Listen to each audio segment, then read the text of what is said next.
Hello అండి, నా పేరు మోజెస్ జయరాజ్. నేను మీకు ఎక్స్ప్లెయిన్ చేస్తున్నాను creation science part 2. Creation science ఇది సెకండ్ వీడియో, పార్ట్ 2. ప్రీవియస్ వీడియోలో మనం ఎక్కడి దాకా వచ్చామంటే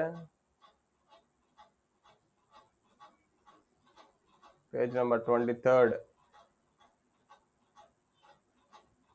ఫిజిక్స్ లా ఆఫ్ థర్మోడైనమిక్స్ గురించి డిస్కస్ చేసుకుంటున్నాం.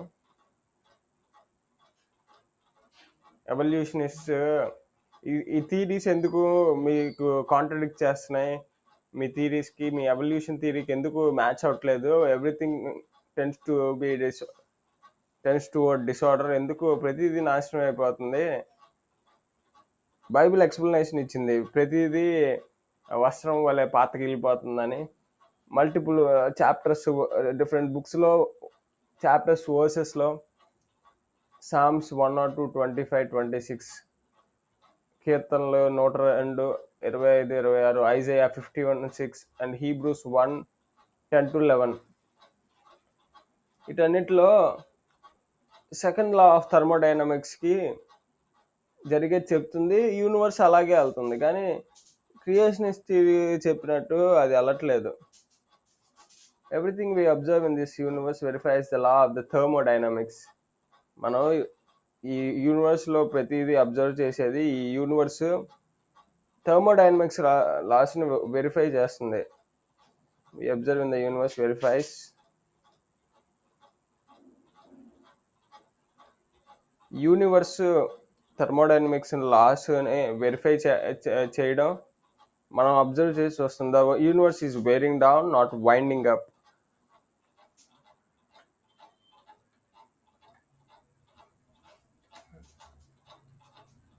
ఒకసారి వైండింగ్ అప్ మీనింగ్ చూద్దాం.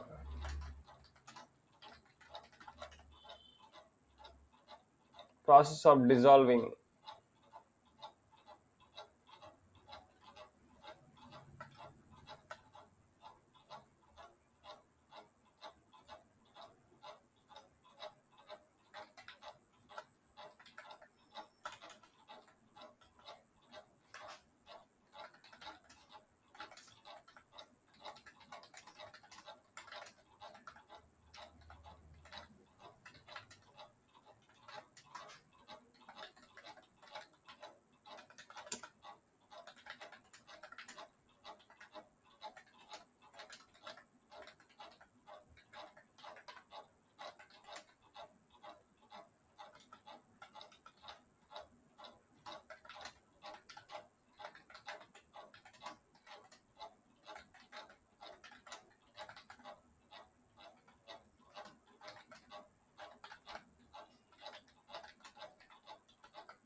మన విశ్వంలో గమనించిన ప్రతిదీ ఉష్ణశక్తి నియమాలని, which is law of thermodynamics, నిర్ధారిస్తుంది.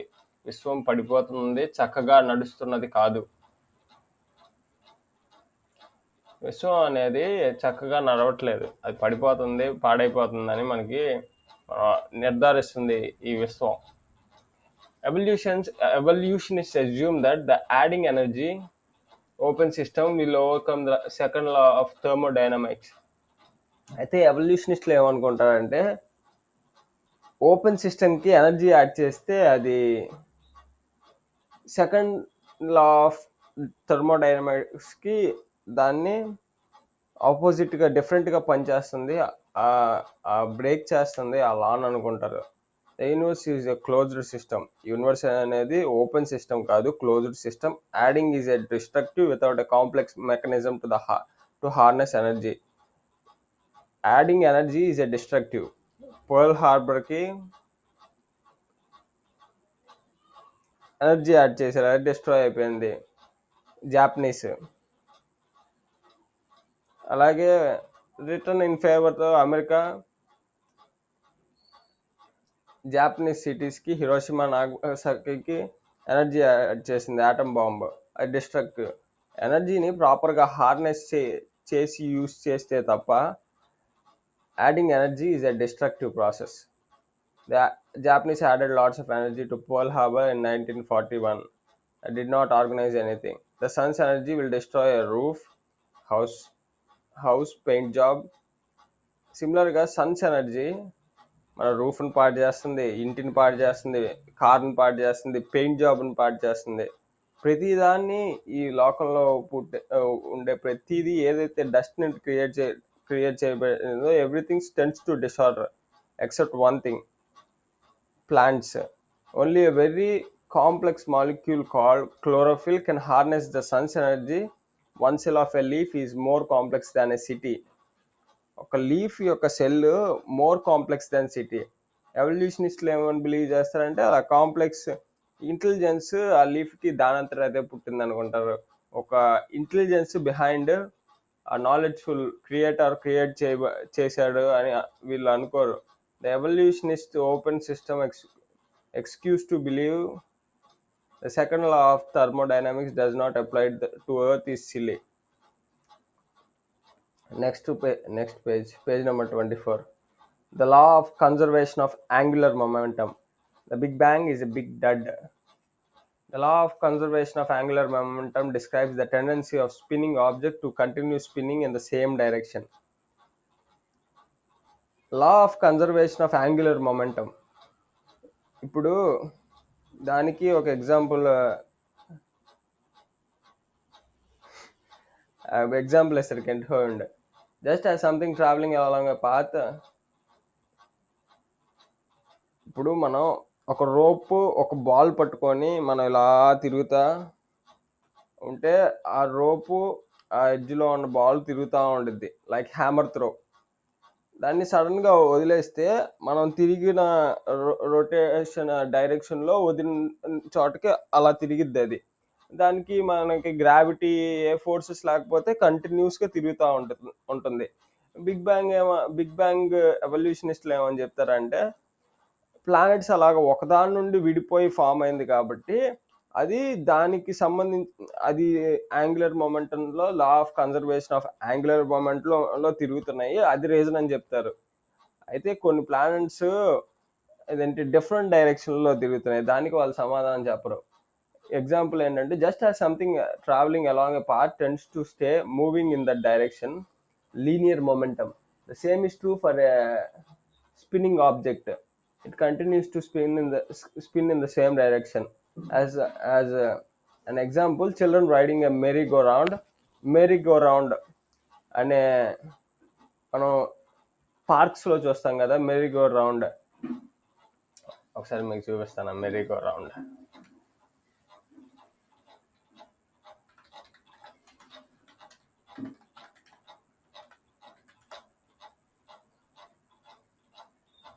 ఇది మెరీ-గో-రౌండ్. ఇది సెంటర్ యావరేజ్ పార్క్లో ఉండే మెరీ-గో-రౌండ్. ఇది మెరీ-గో-రౌండ్. దీని లోపల పిల్లల్ని కూర్చోబెట్టి ఒక అథ్లెట్స్, ఫుట్బాల్ ప్లేయర్స్, యుఎస్లో ఫుట్బాల్ ప్లేయర్స్, అమెరికాలో అంటే NFL players,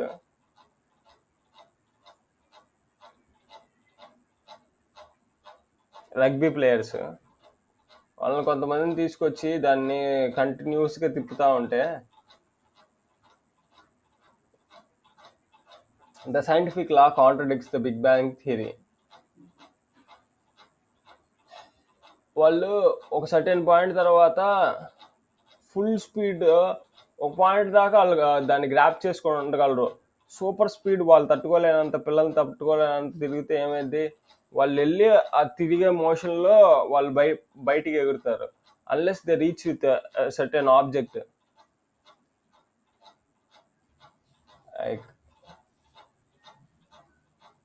first law of Newton's first law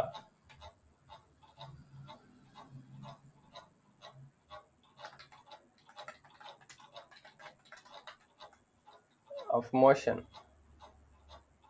The body remains at rest or in uniform motion in a straight line unless acted upon by an external force.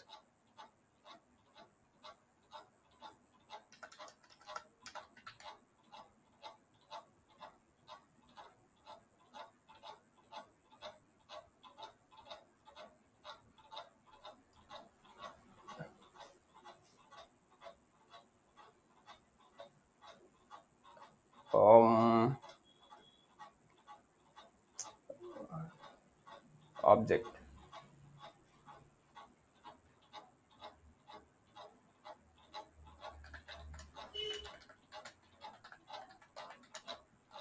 నాకు అది గుర్తు రావట్లేదు ప్రాపర్గా.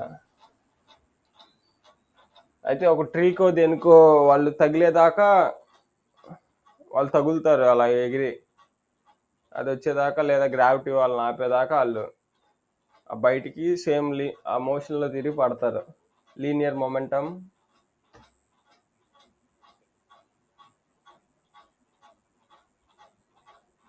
Stay moving in that direction.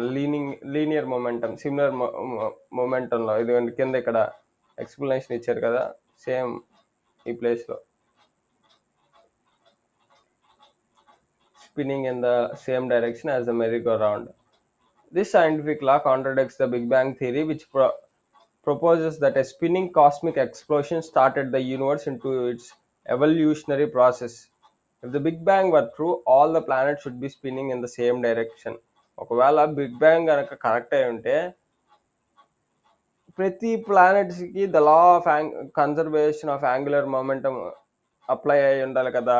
ఇప్పుడు tiny dot దగ్గర నుండి matter వచ్చి ప్రతిదీ దాని లోపల నుండి ఇదేంటి దానంతటా అదే మ్యాటర్ ఎక్కడి నుండి వచ్చిందో తెలియదు, కానీ అదే వచ్చిందని చెప్తుంది బిగ్ బ్యాంగ్. అదే పుట్టుకుపోయి ఆ మ్యాటర్ బయటకు వచ్చి దాని చుట్టే తిరగాలి కదా. ఒకవేళ కనుక ఒక ఆబ్జెక్ట్ నుండి విడిపోయి ఉంటే, ఒక మట్టి ముద్ద నుండి మొత్తం విడిపోయి ఉంటే అది దాంట్లో ఉండి అదే తిరగాలి కదా. కానీ సిమిలర్ యాంగులర్ మొమెంటంలో తిరగాలి కదా. అలా తిరగకుండా కొన్ని ప్లానెట్స్ ఎందుకు డిఫరెంట్ డైరెక్షన్లో తిరుగుతున్నాయి? This angular momentum would have caused the sun to spin very rapidly. Actually our sun spins very slowly. అయితే ఈ యాంగులర్ మొమెంటం అనేది సన్ని ఇంకా ఫాస్ట్గా తిప్పాలి కదా, ఎందుకు స్లోగా తిరుగుతుంది sun? While the planets move very rapidly around the sun. అయితే దాని చుట్టూ తిరగబడే ప్లానెట్స్ అనేవి తక్కువ స్పీడ్తో తిరగాలి కదా, ఇక్కడ ఆపోజిట్ జరుగుతుంది, ఎక్కువ స్పీడ్లో తిరుగుతుంది. In fact although the sun has over 99% of the mass of the solar system, it has only 2% of the angular momentum.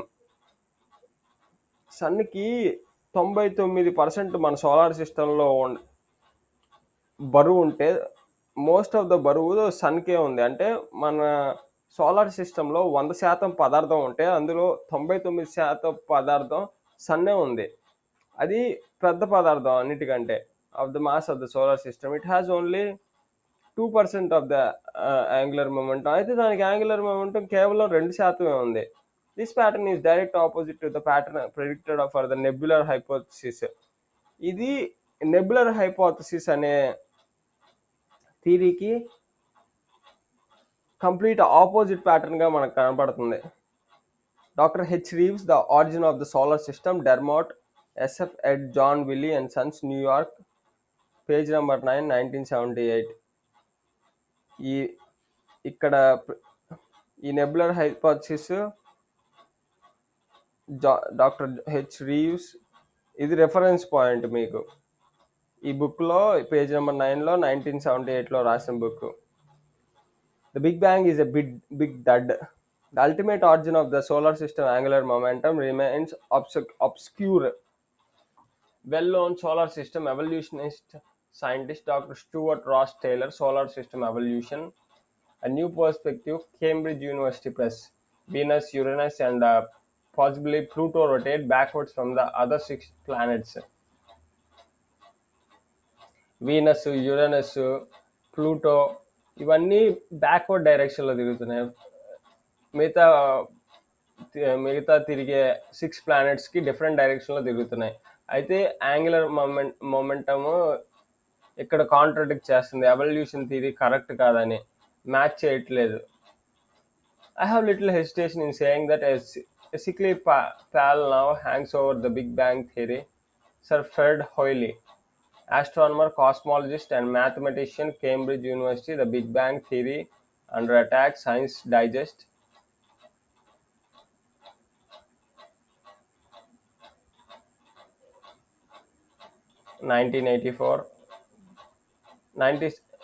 Volume 92, May 1984, page number 84. 8 of the 91 moons rotates backward. 91 moons మనకి ఎలాగైతే ఒక satellite ఉందో మూను ఎర్త్కి, అలాగే మిగతా ఈ solar సిస్టంలో 91 moons, 91లో 8 moons rotate backwards. Jupiter, Saturn and Neptune have moons orbiting in both direction.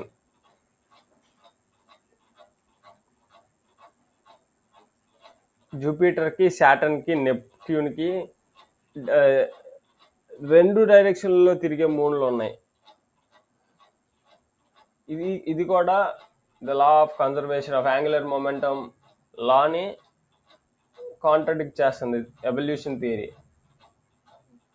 Astronomical Almanac for the year 1984, Washington DC, US Government Printing Office.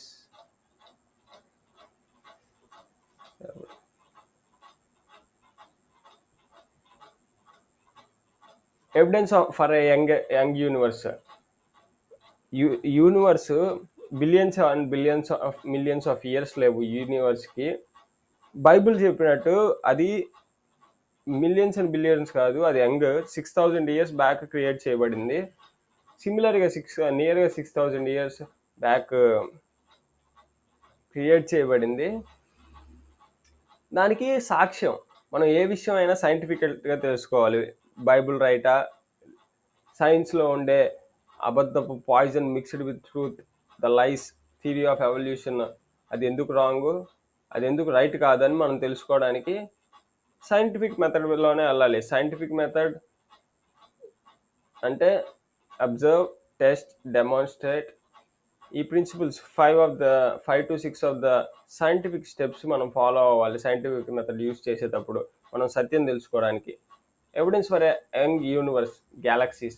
If spiral galaxies were billions of years old, the arms extending from their centers would have completely closed, causing the galaxies to lose their unique spiral shape. Galaxies అనేవి, spiral galaxies were billions of years old. Spiral galaxies billions of years old అయి ఉంటే, the arms extending from their centers would have been completely closed, causing the galaxies to lose their unique spiral shape. ఒకవేళ ఇక్కడ చేతులు బయటకు వచ్చి ఉన్నాయి కదా, వీటిని స్పైరల్ హ్యాండ్స్. ఇవి కనుక ఈ పైన పిక్చర్లో, అబో పిక్చర్లో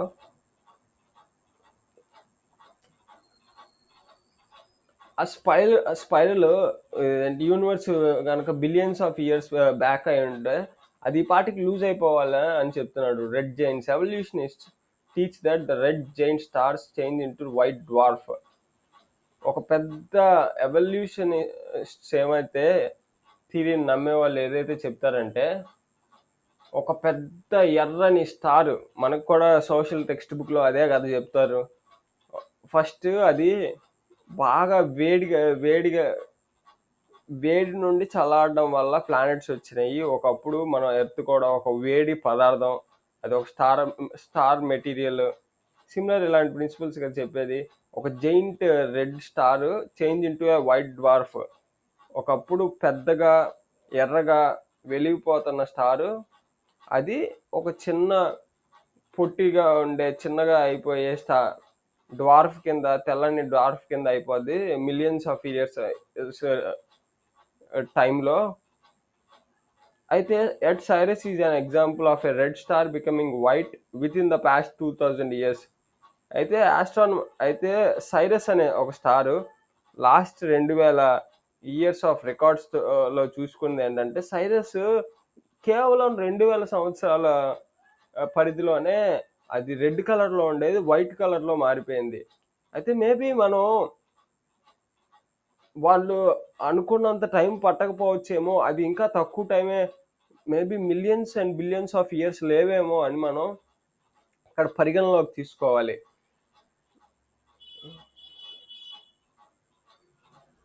అబ్జర్వ్ చేసినప్పుడు సైరస్ అనే స్టార్ కేవలం వైట్ డ్వార్ఫ్ లాగా 2000 ఇయర్స్లోనే అయిపోతుంది కదా. అయితే ఇది కూడా కాంట్రడిక్ట్ చేస్తుంది ఎవల్యూషన్ థియరీని. Ancient astronomers recorded that Sirius glowed red in the sky, that now it is categorize as white. Previous historians 2000 సంవత్సరాల బ్యాక్ ఆస్ట్రానమర్స్ ఎవరైతే అబ్జర్వ్ చేసేవాళ్ళో ప్రీవియస్లో వాళ్ళ ఏన్షియన్ టెలిస్కోప్స్తో సైరస్ అనే ఒక స్టార్ని వాళ్ళు ఈ 2000 సంవత్సరాలుగా అబ్జర్వ్ చేస్తుంటే ప్రీవియస్లో అది ఎర్రగా ఉండేదని రికార్డ్ చేయబడి ఉంది. అయితే ఇప్పుడు అది ఏమాత్రం ఎర్రగా లేదు, అది వైట్ కలర్లో అయిపోయింది. Yet now it is categorized as white. Obviously, the evolutionists' opinions of the length of the time to change a red star into a white dwarf star are incorrect. ఇప్పుడు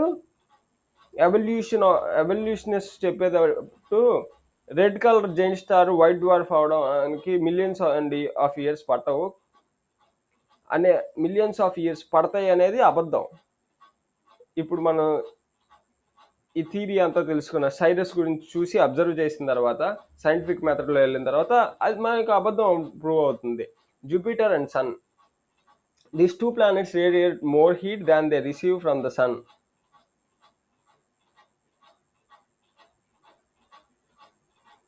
ఈ రెండు ప్లానెట్స్ మోర్ హీట్ని రేడియేట్ చేస్తాయి మిగతా వాటి కంటే, మిగతా planets కంటే. If they were billions of years old, both planets would have reached equilibrium and no longer be able to lose more heat than they receive. అయితే ఇది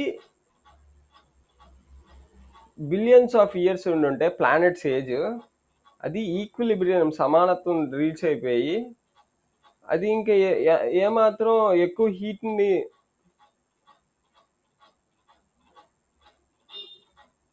అది తీసుకునే దానికంటే మోర్ హీట్ని రిలీజ్ చేయకూడదు.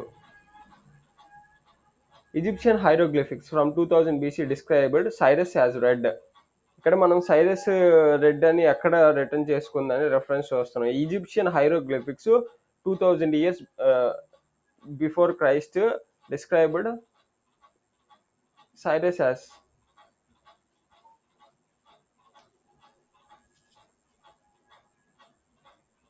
అయితే 2000 సంవత్సరాల క్రితం కాదు, అది Egyptian hieroglyphics from 2000 BC before Christ described Sirius as red. సిసిరో in 50 BC stated Cyrus was red. Okay, 2000 years back. Most recent reference మనం తీసుకుంటాం కదా, లాస్ట్ నుండి ప్రీవియస్ నుండి 2000 సంవత్సరాల బీసీ బిఫోర్ క్రైస్ట్, అంటే ఇవాళకి మనకి 4025 సంవత్సరాలు సుమారుగా. అంత బ్యాక్ సైరస్ అనేది ఎర్రగా ఉందని ఈజిప్షియన్ హైరోగ్లిఫిక్స్లో రాశారు. సిసిరో అనే అతను 50 సంవత్సరాలు బీసీ ముందు సైరస్ అనేది ఎరుపు రంగులో ఉందని రాశాడు, రికార్డ్ చేశాడు. Seneca described Sirius as being redder than Mars. Seneca అనే అతను సైరస్ అనేది మార్స్ కంటే ఎర్రగా ఉందని రికార్డ్ చేశాడు. Ptolemy listed Sirius as one of the 6 red stars in AD 50. AD 50లో అంటే at the time of Anno Domini, at the time of the Lord.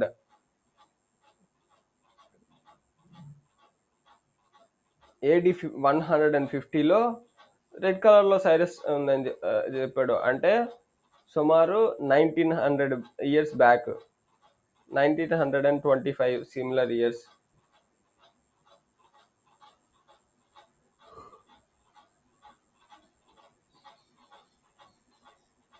Today it is a white star binary. అయితే ఇవాళ మనం సైరస్ని చూసుకుంటే white star అని today's astronomist చెప్తున్నారు. Text books a it should take billions of years for this to happen. Text books మనకి ఏం చెప్తున్నాయి, ఈ process billions of years time పట్టిద్దని చెప్తుంది. It's a young world, Paul Ackerman. In the beginning God create the heaven and the earth. అయితే మనకి దేవుడు ఆది అందు భూమిని ఆకాశమును సృజించనని జెనసిస్ 1:1 చెప్తుంది. Moon and tides. The earth and the moon are inextricably linked via their mutual gravitational pull.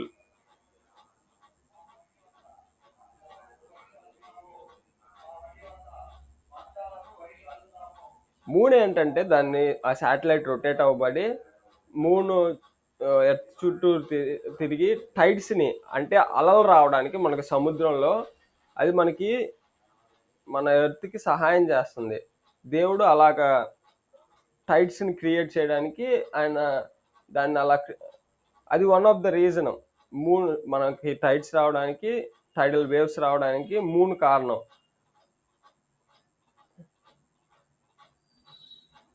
The moon's primary effect on the earth is that of the tides. These twice daily tides inflict a barely perceptible drag on the earth's rotation, causing the earth's natural day to lengthen and the moon's orbit to recede. ఇలాగా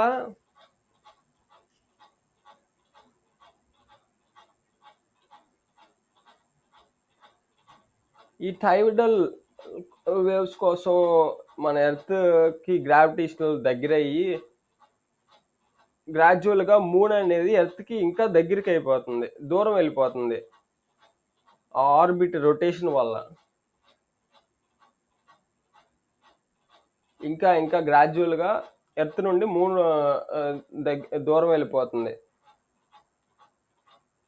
Because both gravitational force and friction loss can be computed and predicted mathematically, we can determine how close the moon could orbit before resulting in the lunar destruction or eradication of life on earth. మనం మ్యాథమెటికల్గా ఇలాగ calculate చేసి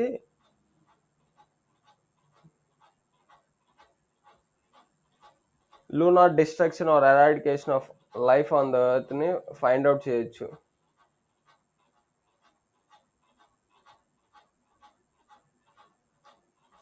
అది కాదు, మ్యాథమెటికల్గా ఇలా calculate చేసి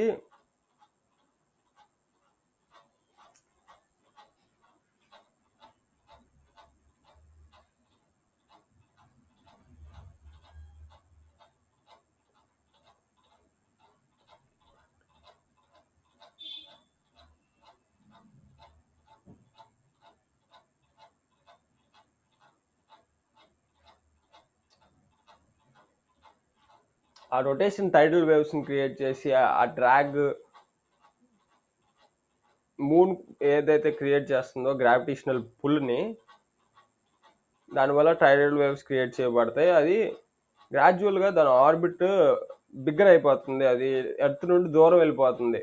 ఇలాగ మ్యాథమెటికల్గా మనం calculate చేసినప్పుడు ప్రీవియస్గా అది ఎంత దగ్గరలో ఉందో క్యాలిక్యులేట్ చేయొచ్చు. We can determine how close the moon could orbit before resulting in lunar destruction or eradication of life on Earth. With this in mind, the Earth-Moon relation could not possibly be more than 1.2 billion years ago. అలా calculate చేసుకుంటే present 2,39,000 miles డిస్టెన్స్లో మనకి మూన్కి డిస్టెన్స్లో ఉంది ఎర్త్కి. అయితే ప్రీవియస్గా ఇలాంటి calculate చేసుకుంటే 11,500 మైల్స్ డిఫరెన్స్లో దేవుడు క్రియేట్ చేసినప్పుడు ఉండే మెజర్మెంట్స్ ఉంటాయి. The heavens declare the glory of the God, and the firmament showeth his handiwork. Psalm 19:1. Inverse square law. The principle in which intensity such as gravitational pull and distance are directly proportional to each other. For example, if the distance is divided in half, the attraction is quadrupled. అయితే inverse square law. The principle is in which intensity such as gravitational pull and distance are directly proportional to each other. ఎంత gravity పెరిగితే ఆ టైడల్ waves పెరిగేవి, ఆ సాంద్రత మనకి భూమిని లాగే సాంద్రత దగ్గరకు ఉండేసరికి మూన్ ఎర్త్కి అంత పెరిగిద్ది. దాన్నే ఇన్వర్స్ స్క్వేర్ లాగా అంటారు. ఎంత దగ్గరకు ఉంటే అంత ఎక్కువ పెరిగిద్ది గ్రావిటేషనల్ పుల్, గ్రావిటీ అది లాక్కుండే ఎబిలిటీ. ఇంకోటి ఎంత దూరంకి వెళ్తే అంత తక్కువ ఉంటుంది. ఈ క్యాలిక్యులేషన్ యూస్ చేసుకొని, for example, if the distance is divided in half, the attraction is quadrupled. ఒకవేళ డిస్టెన్స్ సగం తగ్గింది అనుకోండి, ఎర్త్కి మూన్కి ఉన్న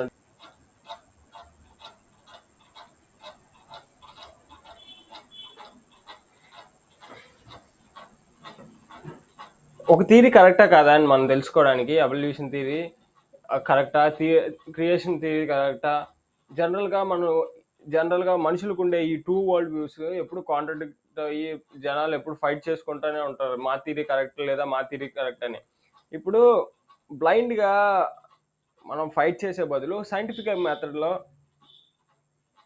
వెళ్ళి ఏ థియరీ కరెక్టో మనం తెలుసుకోవడానికి ఆల్రెడీ ప్రూవెన్ లాస్ ఫ్యాక్ట్స్ మనం యూజ్ చేసి ఇదేంటి ఈ ఫ్యాక్ట్ రైట్ అని డిక్లేర్ చేసుకొని ఆల్రెడీ ఫిజిక్స్ లాస్ని మనం యూజ్ చేసుకుంటే మనం డాగ్మెటికల్గా టైం బ్యాక్కి వెళ్ళి మనం టైం ట్రావెల్ బ్యాక్ చేసి పాస్ట్కి మనం క్రియేషన్ ఆరిజిన్ చూడలేము. బిగ్ బ్యాంగ్ క్రియేట్ చేసిందో గాడ్ క్రియేట్ చేశాడా అని. దానికి మనం సైంటిఫిక్ మెథడ్ యూజ్ చేసుకొని మనం మనం తెలుసుకుంటాం అసలు reason behind this creation, who created this. దానికి ప్రూవెన్ ఫ్యాక్ట్స్ని ప్రూవెన్ లాస్ని యూజ్ చేసుకొని ఆల్రెడీ ఎగ్జిస్ట్ అయ్యి వర్క్ అవుతున్న లాస్ని యూజ్ చేసుకొని ట్రూత్ దానికి హైపోథసైజ్డ్ థియరీ మ్యాచ్ అవుతుందో లేదో చూసుకుంటాం. అది మ్యాచ్ అయినప్పుడు అది రైట్ అని అర్థం. సిమిలర్గా ఇన్వర్స్ స్క్వేర్ లా సైంటిస్ట్ ఏమైనా చెప్తున్నారంటే మూను ఇప్పుడు ప్రస్తుతం ప్రతి సంవత్సరం 2 inches దూరంగా వెళ్తుంది ఎర్త్కి, ఆర్బిట్ పెరుగుతుంది, moon's orbit around the earth అని. That was true. మూను ఎర్త్కి అరౌండ్గా తిరుగుతుంది, దట్ వాస్ ట్రూ. అయితే దాన్ని బట్టి మనం ఏం అర్థం చేసుకోవచ్చు అంటే ఇప్పుడు ప్రతి సంవత్సరం లూజ్ అవుతుందంటే ఒకప్పుడు కొంత టైం బ్యాక్ మూను ఎర్త్కి దగ్గరలో ఉందని అర్థం.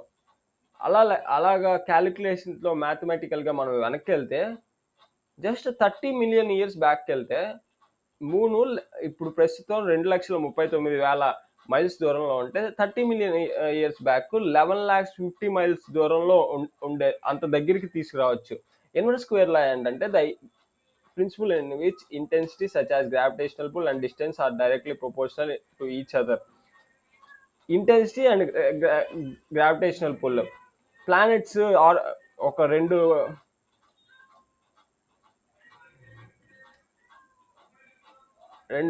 ఆబ్జెక్ట్స్ దగ్గరికి వచ్చినప్పుడు గ్రావిటేషనల్ పుల్ 2 ప్లానెట్స్, ఒక శాటిలైట్ ప్లానెట్ కానీ ఒక స్టార్ ప్లానెట్ కానీ, ఇవి దగ్గరికి ఎంత దగ్గరికి వస్తే అంత గ్రావిటేషనల్ పుల్ డైరెక్ట్లీ ప్రపోర్షన్, దూరం వెళ్తే అంత గ్రావిటేషనల్ పుల్ డైరెక్ట్లీ ప్రపోర్షన్ తగ్గిపోతుంది, దగ్గరికి వస్తే పెరుగుతుంది. ఇప్పుడు హాఫ్ ద డిస్టెన్స్ ఉంటే ఇప్పుడు జస్ట్ మనం 11,500 మైల్స్ కాదు, జస్ట్ హాఫ్ ద డిస్టెన్స్ మనం తీసుకురాగలిగితే మూన్స్ ఆర్బిట్ని అదే రేడియస్ని ఎర్త్కి సెంటర్ ఆఫ్ ద ఎర్త్ నుండి రేడియస్ని జస్ట్ హాఫ్ ద డిస్టెన్స్ తగ్గితే 4 times మనకి అట్రాక్షన్ పెరుగుతుంది. టైడల్ వేవ్స్ ఫ్యూ కిలోమీటర్స్ హైట్లో రొటేట్ అవుతాయి హోల్ ఎర్త్ని. టైడల్ వేవ్స్ మూన్స్ రొటేషన్కి, టైడల్ వేవ్స్కి మనకి ఇప్పుడు వచ్చే అలలకి కారణం మూన్స్ గ్రావిటేషనల్ పుల్ మన ఎర్త్కి రొటేట్ అయ్యి పుల్ చేయడం వల్ల వాటర్ పైకి లెగిసి మన ఎర్త్ కూడా స్లైట్ బిట్ అమౌంట్ ఆఫ్ లెగుస్తుంది, కానీ మనం నోటీస్ చేయలేము అంతా. కానీ మ్యాక్సిమం మాస్ ఎర్త్ కంటే వాటర్ లెస్ మాస్ కాబట్టి ఈజీగా పుల్ అయ్యి టైడల్ వేవ్స్ క్రియేట్ చేస్తుంది.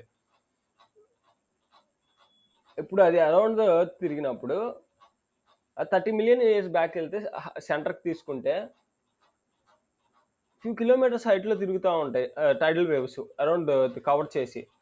ఇప్పుడు అలాంటి అట్మాస్ఫియర్ ఉన్నప్పుడు మనకి ఎవల్యూషన్ థియరీ అని చెప్తుంది 70 million years బ్యాక్ డైనోసార్స్ ఉన్నాయి, అవి అంటే కామెట్ పడవ ఏదో అంతరించిపోయినాయి అన్నప్పుడు ఎంత దగ్గరికి వెళ్తే మూను అంత టైడల్ వేవ్స్ పైకి వెళ్ళినప్పుడు బ్యాక్కి ఇంకా ఇంకా ముందుకు వెళ్తున్నప్పుడు టైడల్ వేవ్స్ అంత ఉన్నప్పుడు డైనోసార్లు బతకలేవు కదా, ల్యాండ్ మీద బతికే మ్యామల్స్కి వాటర్ ఉంటే ఆక్సిజన్ పీల్చుకొని బ్రీతబుల్ అట్మాస్ఫియర్, అవి trees rest of the land మీద ఉండే రీసోర్సెస్ కానీ లివింగ్ థింగ్స్ కానీ బతికే ఎన్వైరన్మెంట్ కాదు కదా అంత కిలోమీటర్స్ హైట్లో వెళ్తుంటే. సో అది కాంట్రడిక్ట్ చేస్తుంది ఎవల్యూషన్ థియరీ కరెక్ట్ కాదని.